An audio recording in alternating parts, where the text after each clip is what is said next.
Good morning my all YouTube friends అందరూ కూడా ధన్యవాదాలు. మా ఛానల్ చూసి మమ్మల్ని ఆదరిస్తున్నందుకు. అసలు నా ఛానల్ కాన్సెప్ట్ అది కాదండి. ఎలా మోసపోతాము, ఎలా మోసగించబడతాము, వీటి గురించి చెప్పాలని డైరెక్ట్గా చెప్తే ఎవరు రిసీవ్ చేసుకోరు కాబట్టి కామెడీ వీడియోలు ఇట్లాంటివి చేస్తూ ఉన్నాను. నేను చెప్పొచ్చేది ఏంటంటే, భగవంతుడిని నమ్ముకున్నాడు ఎప్పటికీ చెడిపోడు. మనిషిని నమ్ముకుంటే చెడిపోతాడు. మనిషి స్వార్థం, అసూయ, ఈర్ష్య, ద్వేషం ఇవి కలిగి ఉంటాయండి మనుషులకి. మనం ఒకరిని మోసం చేయాలన్న ఆలోచనే మన పతనానికి మూలం. ఆ టైంలో బాగుంటుంది కానీ తర్వాత దానివల్ల చాలా పరిణామాలు, చాలా ఇబ్బందులు, బాధలు పడతాం. అంటే మంచి వాళ్ళు కష్టపడటం లేదంటారు. మంచి వాళ్ళు కష్టపడ్డా కూడా భగవంతుడు కాపాడుతాడు. కానీ చెడ్డవాడికి జీవితంలో అవకాశం ఒకసారి వస్తుంది. ఆ అవకాశాన్ని వాడు సద్వినియోగపరచుకోలేడు. ఆ టైంలో కూడా ఇంకా పక్కన వాళ్ళని, వాళ్ళ సహాయపడిన వాళ్ళని, వాళ్ళ మీదే దృష్టి పెడతాడు.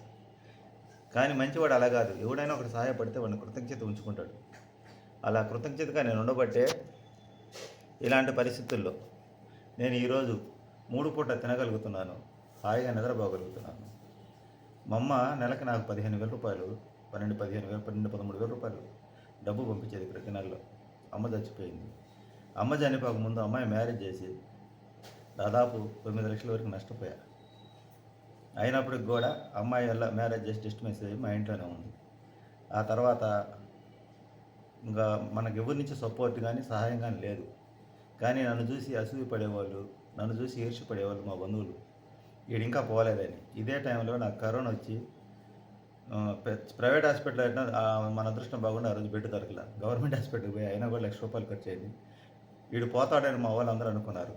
ఆ టైంలో నేను బయటపడ్డా. ఇవన్నీ ఎందుకు చెప్తున్నానంటే, ఇప్పుడు వృత్తిపరంగా కూడా నాకు చాలా పోటీలు. ఒక్క షెడ్ కాదు, 1కి 4. ఇంతకుముందు నేను ఒక్కనే ఉండేవాడిని. నేను చేసే ప్రతి ఒక్క పనిలో పోటీ రావటం, నేను నిజాయితీగా ఉండటం వల్లే, మోసం చేయలేదు కాబట్టి నిజాయితీగా ఉండటం వల్ల ఇప్పుడు కొంతమంది కస్టమర్లు నా పక్కే ఉండారు. వాస్తవానికైతే ఇప్పుడు పూర్తిగా నా పని ఆగిపోవాలి. నిజాయితీగా ధర్మంగా ఉన్నాను కాబట్టి తెలుసుకోలేని వాళ్ళు, అసూయపడిన వాళ్ళందరూ పక్కకి వెళ్ళినా నా గురించి తెలుసుకున్న కొద్దిమంది నా పక్కన నిలబడ్డారు. కష్టకాలంలో నాకు సపోర్ట్గా ఉండారు. వారికి ధన్యవాదాలు. ఇవన్నీ ఎందుకు చెప్తున్నా అంటే, కష్టపడేవాడు మంచివాడు కష్టపడతాడు, చెడ్డవాడు కష్టపడతాడు. కానీ మంచివాడు కష్టకాలంలో కూడా దేనికి ఇబ్బంది పడకుండా ప్రశాంతంగా జీవిస్తాడు. ఎందుకంటే వాడు మంచివాడు ఏమనుకుంటా అంటే, ఎవడు సొమ్ముని నేను తినలేదు, ఎవడిని అన్యాయం చేయలేదు, ఎవడు మోసం చేయలేదు కాబట్టి నన్ను భగవంతుడు కాపాడుతున్నాడు అని మంచివాడు కృతజ్ఞతగా ఉంటాడు. చెడ్డవాడు ఏంటంటే, ఎప్పుడు ఎవడో ఒకటి సొమ్ము తినాలి, ఎవడో ఒకటి కష్టాన్ని దోచుకోవాలి, ఎవడో ఒకటి నా మాయమాట చెప్పి అన్యాయం చేయాలని వాడు అలా బాగుపడాలనుకుంటేనే బాధపడుతూ ఉంటాడు వాడు. ఎందుకంటే వాడు మైండ్ నిండా కూడా ఎప్పుడు ఎవడో ఒకటి చెడిపోయాలనే, ఎవడన్నా పచ్చంగా ఉంటే వాడు నాశనం చేయాలి, వాడు వీడికి ఏం హాని చేయడు కానీ వాడు నాశనం చేయాలి. అలా ఉంటారు సమాజంలో మనుషులు. కానీ భగవంతుని నమ్ముకున్నాడు మటుకు ఇప్పుడు నేను ఇన్ని చాలా కష్టాల్లో ఉండా, అయినా నాకు తిండికి, బట్టకి, ఉండటానికి, ఇంటికి, రెంటికి కానీ దేనికి లోటు లేకుండా దేవుడైతే నన్ను ముందుకు నడిపిస్తానే ఉన్నాడు. భగవంతుడి పట్ల కృతజ్ఞత భావంలో ఉన్నాను. ఎందుకంటే నాకు ఆత్మవిశ్వాసం ఏంటంటే, నేను ఒకరికి అన్యాయం చేయలే, ఎవరిని మోసం చేయలే, ఎవరిని చూసి అసూయపోయి.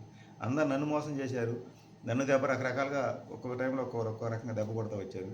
అయినా కూడా నేను నిలబడ్డానంటే అది దైవశక్తి, దైవబలం. ఇప్పుడు మా కుటుంబం ఎవ్వరు మాకు సపోర్ట్ చేయరు. ఒక విధంగా చెప్పాలంటే భగవంతుడు తప్ప నుంచి ఎవరు సపోర్ట్ లేదు.